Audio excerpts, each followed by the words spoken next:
थे पिछले 4 महीने से कि प्रधानमंत्री एक कॉल की दूरी पे है जी। हमें फोन नंबर तो 4 महीने से नहीं मिला। भाई हम चिट्ठी लिख दो, क्योंकि पहले चिट्ठी पत्री का जमाना था, लेटर लिखते थे, उसका जवाब आ जाता था 7, 8, 10 दिन में। 4 महीने लेट क्यों हो गए आप? पहले क्यों ना पहले भी पता, उनके दरवाजे पे बैठे, उनके दरवाजे पे बैठे कि खोलते ही हम आप उनके बाहर बैठे दिल्ली के चारों तरफ। हाँ। और हमने बता दिया कि चिट्ठी लिख दी, हम बात करना चाहते हैं। अब हमें समाज, प्रेस, देश, दुनिया ये नहीं कहने की कि हम बात करना नहीं चाहते, हम बात करना चाहते हैं सरकार से। जहां से बात खत्म हुई वहां से ही बात की शुरुआत होगी। सरकार की कोई मंशा लगती है आपको बात करने? अभी तो नहीं लगती, तो आगे लगेगा, इसमें मुझे लगेगा कि टाइम लगेगा इसमें। और मंत्री कह रहे हैं, सरकार के मंत्री कह रहे हैं कि खेती कानून रद्द करने के अलावा कोई बात करना चाहते हैं किसान? ना कोई नहीं बात करना चाहते। हम खेती कानून रद्द से अलग नहीं कोई बात करना चाहते। 1 आध साल तो नहीं करना चाहते, 1-2 साल में देख लेंगे, फिर अगर कुछ बात होगी तो 1-2 साल के बाद देख लेंगे। टिका जी, कोरोना महामारी है, हाँ, चल रही है, सारी दुनिया भर में चल हाँ, रही है ना। हाँ। ऐसा नहीं लगता कि सरकार को मौका मिल गया भी कोरोना में शायद जहां से भाग जाए और हमारा काम चल जाए? ऐसे ही सरकार तो यही चाह रही। 13 तरह के एलिगेशन सरकार ने लगाए किसान जत्थेबंदी पे।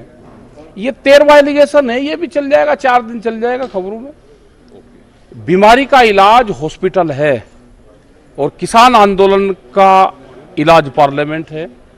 दोनों के रास्ते अलग अलग जाते हैं। कोई अगर बीमार होगा तो वो हॉस्पिटल जाएगा और किसान पार्लियामेंट जाएगा।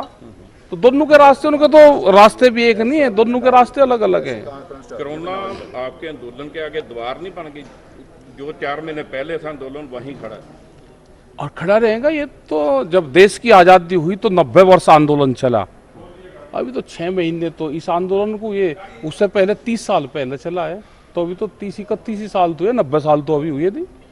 हाँ, ब्लैक डे मनाने का भी फैसला लिया। हाँ, ब्लैक डे मनाएंगे भाई। सरकार के 7 साल हो जाएंगे और किसान आंदोलन के 6 महीने हो जाएंगे। तो 26 तारीख को तो ब्लैक डे तो मनेगा। 26 तारीख को अपने घर पे काला झंडा लगाएंगे, अपने ट्रैक्टर पर लगाएंगे। हम तो काला कपड़ा पहनेंगे भाई, किसी को कोई ऐतराज थोड़ा है। काला कपड़ा अगर देश में बन रहा है और मिल रहा है तो पहनेंगे उसको।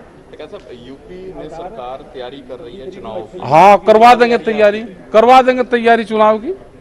जैसे जिला पंचायत में करवाई ऐसे आगे विधानसभा में करवाई। पंजाब और हरियाणा में टोल प्लाजा खुले हैं, किसानों का आंदोलन है, टोल प्लाजा नहीं लगता। हाँ, नहीं लगता। यूपी में क्यों खुला है? नहीं, वहाँ पे भी नहीं लगता। आप किसानी झंडा लगा के जाओ, वहाँ पे भी नहीं लगता। नहीं, आम लोगों को भी लगता है ना। पंजाब हरियाणा वो अगर किसान का नाम लेगा, कोई भी झंडा लगाएगा, स्टिकर लगा होगा तो उस पर भी नहीं लगता। यूपी में कब जा रहे हैं? जैसे पश्चिमी बंगाल में कैसे अब चले जाएंगे। जैसे कोरोना ये हो जाएगा, सरकार की गाइडलाइंस आ जाएगी, सरकार मीटिंग शुरू करेगी, हम भी मीटिंग शुरू करेंगे। तो हाँ, टिकैत जी, जो पंचायत इलेक्शन में बीजेपी का जो हार हुई एक तरीके से, तो आप ये कह रहे हैं कि किसान आंदोलन का ही ये नतीजा है? और क्या नतीजा है? लेकिन एक बात देख रहे ना, उनकी 600 सीटें आई हैं। 3050 में से जिला पंचायत की 600 सीटें आई हैं और जिला पंचायत अध्यक्ष उन्हीं के बनेंगे, क्योंकि अब पैसा, डंडा, मुकदमे, पर्चे, ये सब चलेगा। अध्यक्ष उनके बनेंगे।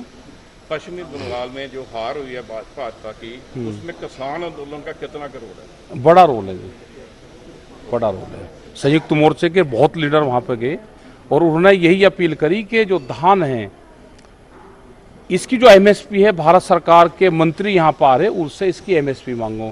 वो एक मुट्ठी चावल मांग रहे थे वहां से। हमने कहा कि एक मुट्ठी चावल नहीं मांग रहे, एक मुट्ठी चावल से आपकी भावनाएं, भावनाओं के बाद में आपकी वोट मांग रहे हैं। आप इससे इस चावल की एमएसपी मांगो। वो हमने उनको बताया। ये उत्तर प्रदेश में बताएंगे। जैसे ये उत्तर प्रदेश और उत्तराखंड में जाएंगे तो वहां पे भी ये बताएंगे कि गन्ने का 18,000 करोड़ रुपए बकाया है, धान और कनक की खरीद नहीं होती। ऐसे कर आप मोदी जी को नाराज नहीं कर रहे? वो फिर मांगे अच्छा, जिससे लड़ाई हो जा करे और उससे खुश कर रहे, बाजा बजा करे उसके आगे। लड़ाई में क्या प्रसादा बंटता है? लड़ाई में भाई, लड़ाई में कोई वो तो है नहीं कि कड़ा प्रसादा बंटता हो। लड़ाई में वो बंटता देखा हो तो भाई वो बताओ। तो कैसा बहुत सारिया गल्लां हुई जिन्हें कई धब्बे भी लगे किसानी मोर्चे के उपर, जिन्हों ਦੇ ਵਿੱਚੋਂ ਇੱਕ ਦੀਪ ਸਿੱਧੂ ਸੀ। ਦੀਪ ਸਿੱਧੂ ਹੁਣ ਬਾਹਰ ਆ ਗਿਆ, ਉਹ ਕਹਿ ਰਿਹਾ ਜੀ मैं फिर तो किसानों की आवाज़ बनूंगा। और आ जाएगा, बन जाएगा। यहाँ क्या करता सी, हुण की विचार है ਤੁਹਾਡਾ? और आ जाएगा उसे वहां कौन बनने कर रहा। नहीं, पहले तो संयुक्त मोर्चे ने बोला था ये गद्दार कि है, दीप हम सिद्धू इसे हमारा अपने नहीं आंदोलन में नहीं है, वो लेंगे। अपनी तरफ से गया। और फिर चले जाकर और फिर आ जाएगा। यहाँ क्या कोई हो कहीं और बैठ कर लो आंदोलन। उनको सबको लाल किले पे बहका कर लेके गए। कोई ऐसा है कि हम बहुत बार कहते हैं कि हर बार पिछले 30 साल से कि हम पार्लियामेंट पे जाएंगे, किसी ने पार्लियामेंट पे जाने दिए? किसी आदमी ने शाम को 25 तारीख को 9 बजे 7 बजे ये घोषणा करी कि मैं सुबह ही लाल किले पे ध्वज फैलाऊंगा, और वो सुबह ही 9 बजे लाल किले की चोटी पे बैठा झंडा लगाने लग रहा है, एक धार्मिक झंडा। एक किसी ने धार्मिक झंडा लगा दिया। धार्मिक झंडा लगाने की क्या देश में धाराएं हैं, वो लगा दो आप वहां पे। उसने कोई तिरंगा का कोई वहां पर अपमान नहीं हुआ। और तिरंगे तो वहां पे 4 लाख तिरंगे 26 तारीख में देश का किसान लेकर गया दिल्ली की सड़कों पे। उस पर तो पुष्प वर्षा होनी चाहिए थी सरकार की तरफ से, लेकिन वो नहीं करा। एक साजिश थी पूर्ण रूप से, ये उनका पर्दाफाश हो गया। लाल किला कोई ऐसा थोड़ा कि लाल किले पे झंडा लगा दिया और देश पलट गया और वो हो गया।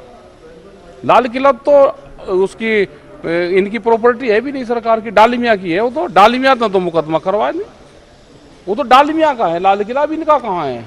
दीप सिद्धू बेकसूर है। अरे सारे बेकसूर हैं। और कसूर क्या कर दिया, क्या को कसूर कर दिया? अगर कोई वहां पे लाल किले पे चलेगा, लाल किले पे तो 93 में टिकट साहब भी गए थे तो मुकदमे होने चाहिए भाई, जितने गए थे। हम तो 93 में गए थे लाल किले पे, पंचायत हुई, उसके फोटो भी है, दिखा देंगे आपको। हरियाणे का मुख्यमंत्री और पंजाब के कुछ मंत्री कह रहे हैं भी जिहड़ा किसान मोर्चा चल रहा है उत्थे कोरोना फैल रहा, उहदे नाल हरियाणा ये बीजेपी के मंत्री जिनकी डेथ हो रही है, कुछ सरकारी कर्मचारी हैं, पूरे देश में लोग मारे जा रहे हैं, वे तो वहां मोर्चे पर गए नहीं ना, उनका कहीं टेंट लगे हमने देखा। और सरकार जो हरियाणा की सरकार है वो तो वो कहेगी जो भारत सरकार कहेगी। और हरियाणा की सरकार किसान संगठन की या संयुक्त मोर्चे की एडवाइजरी बॉडी की मेंबर नहीं है। वो तो सरकार का काम करेगी अपना, जो उनका कहने का है।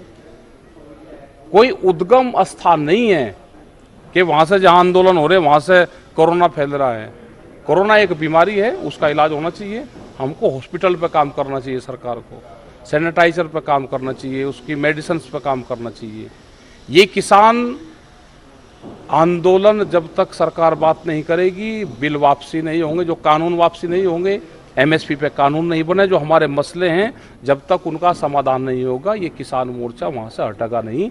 ये शाहीन बाग के आंदोलन नहीं है कि इसको आप हटा दोगे वहां से, नहीं हटेगा ये। कैसा कहा जा रहा है कि किसानों पर दबाव बनाया जा रहा है कि वैक्सीनेशन लगवाओ, और लगवा लेंगे वैक्सीनेशन में क्या दिक्कत है? कौन किसने मैंने कह रहा वैक्सीनेशन वाले है कहाँ से? हम उन्हें पिछले 1 महीने से कह रहे, वहां तो कहीं है नहीं। पूरा देश चिल्ला रहा वैक्सीनेशन की लाइन में लगे जब लाठी लगे, ऑक्सीजन की लाइन में लगे जब लाठी लगे, मुराद घाट की लाइन पर लगे जब लाठी लगे। तो सब जगह लाइन तो है। वैक्सीनेशन वालों को भेज दियो भाई, कहीं वो तो मिला आपको तो वहां भेज देना जरूर। पार्लियामेंट वाल कब कूद करो?